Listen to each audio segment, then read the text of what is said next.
For my UDL assignments, these are my favorite ones, and I really enjoyed the writing one because I prefer to write. And for this one, it was what kind of assessments are used in your host classroom, and would you use the same assessments in your own classroom? So, at Tulare Union, the 11th grade students have been assessed on their ability to create a video about the progressive era. And according to the historical and social sciences analysis skills found in the history social science content standards, students will identify historical interpretations, evaluate major debates, and construct a video that demonstrates students' ability to connect historical events to political trends or social developments.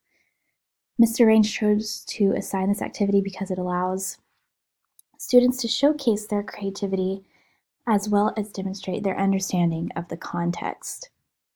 He also believes in visualizing his lectures and expectations so his students can fully grasp what is being asked of them.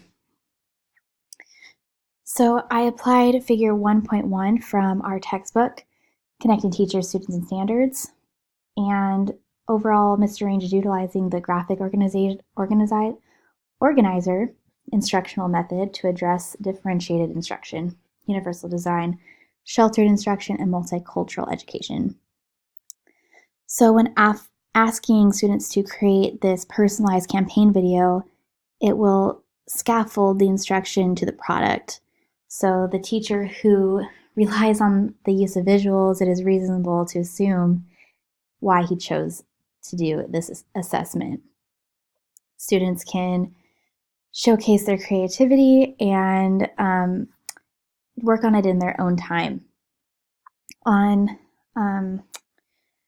page 11, I wanted to add that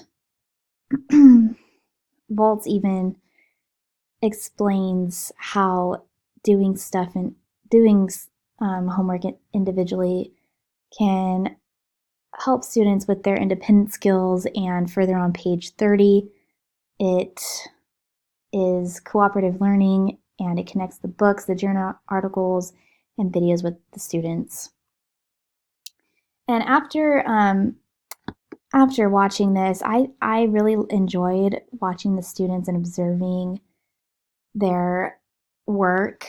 I think I would consider doing something like this, but we have to think as well, students always don't have that privilege of having Wi-Fi in their own home. So thinking ahead, if I had my own classroom, I would apply cooperative learning as well within reason. So I think I would make it more of an in-class assignment. And I think students would be comfortable because they would already have the materials to explain the information as they processed it. And over on my second UDL assignment, I wrote about Ben and his achievements. The teacher was about ready to give up on him. He would just sit there during class not wanting to participate, and I took up the role of helping him out, and I've been working with him, and he is just becoming more and more of an emergent and early reader, and it's been awesome to be there every step of the way of his accomplishments. He recently he got 100% on his spelling test, and the teacher was so thrilled because as I said, he would not participate and he would just be scared to fail, but after working with him, he realized he could do it, and it was great because the joy on his face was all I really took away from that. It was great.